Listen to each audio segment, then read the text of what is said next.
Hey guys, it's Tanya, and we are going to make a folio insert out of envelopes today. And I'm showing you a quick preview of what we will be making. I had this cover just sitting on my shelf, and I decided to make something with it.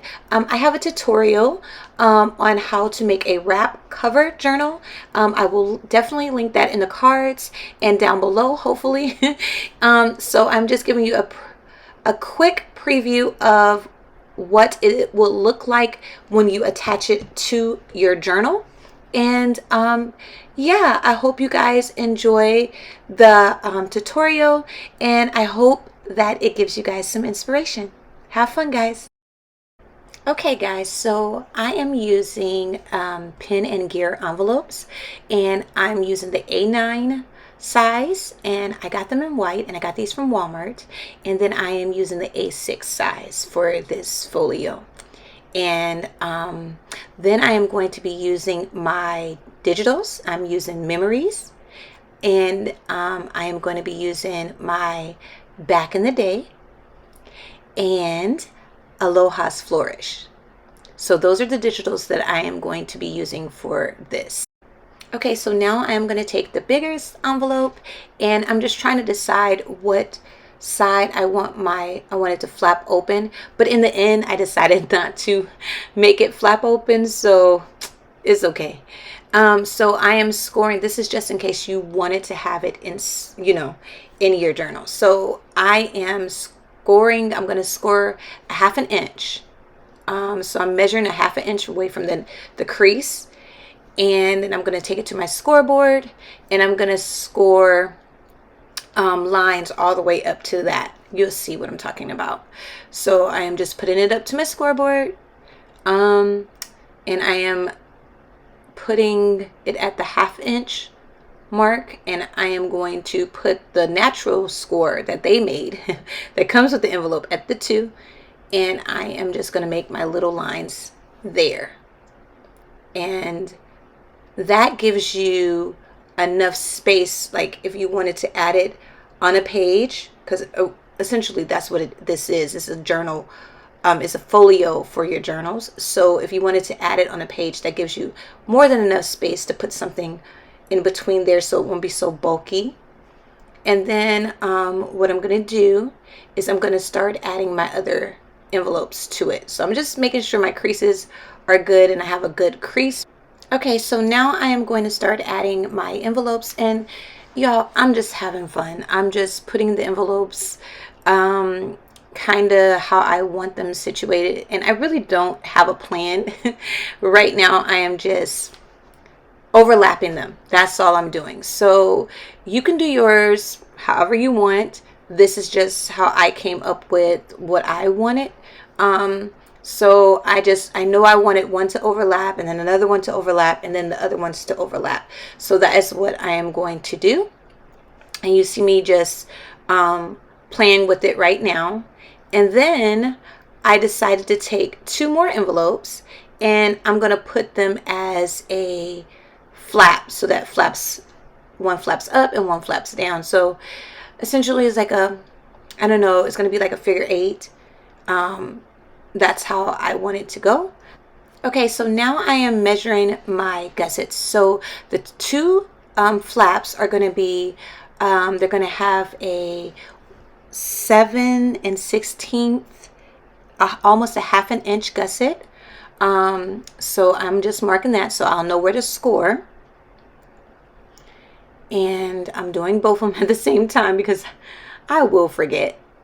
Okay, so I am measuring to score at 1/4 of an inch. Now,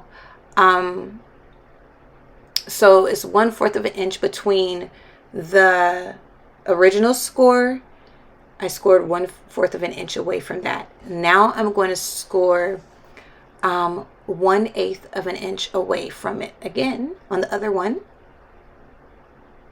Okay, so I am going to do this one like I did the rest of them and just score at 3/8 of an inch. So remember, when you take it to the scoreboard, you're going to make lines all the way up to the mark that we made, so that you can have a little bit of a gusset and it flips easily without getting caught on whatever pocket or belly band you put in there.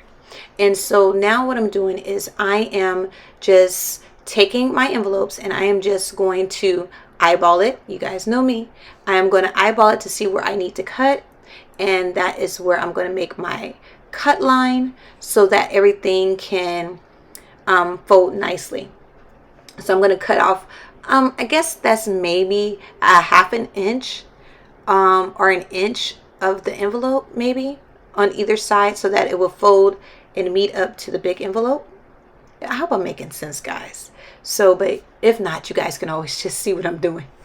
Okay guys, so what I am doing now is I am just putting my envelopes in the order that I want them to go, and I end up putting A, B, and C on mine just so that I can kind of remember the order. And so I'm just making sure everything is like I want it. Then I'm going to take it to my scoreboard and I am going to score my marks and make the gussets, and I am going to ink everything up. Okay, so now that I have everything inked up, I am just going to start gluing everything down how I want it. And I'm going to start with the top flaps first, and then I'm going to add the regular flaps on each side. And that is all that I am doing.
Okay guys, so now what we're going to do is we are going to start picking out papers.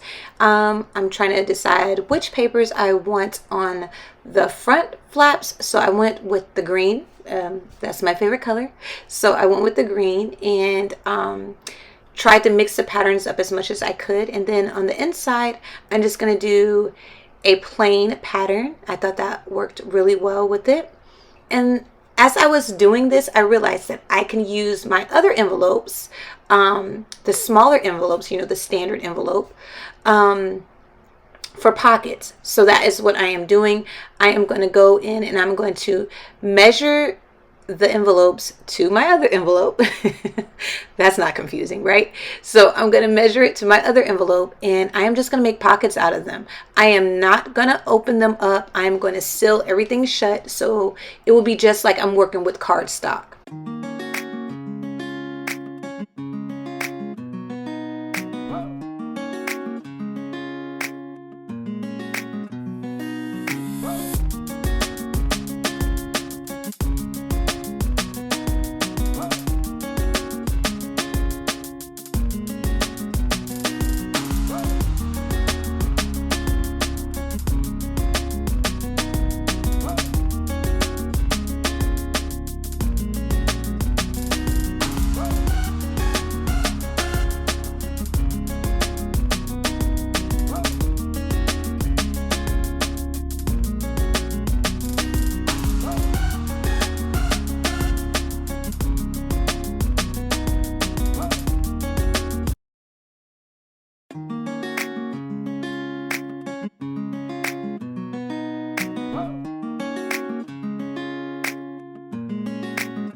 Okay guys, we're done. So I made this cover beforehand.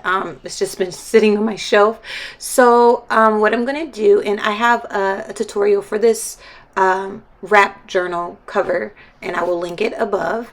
I'm just gonna add it to my journal. Now I was gonna make it a flip, but I decided not to. I decided just to glue it all down. It just worked better for what I wanted to do. But if you wanted to put this into an actual journal, like on the side, like on, on the covers, then that is what you would do. You would use that flap for it, and it is reinforced with masking tape, so it should be pretty strong and everything should work out perfect for you. So don't look at the raggedy side of the of the cover. I had something there and I didn't want it there. So that is it. That is the folio part, and I hope you guys enjoyed it. I will see you guys in the next video, and God bless, guys. Bye.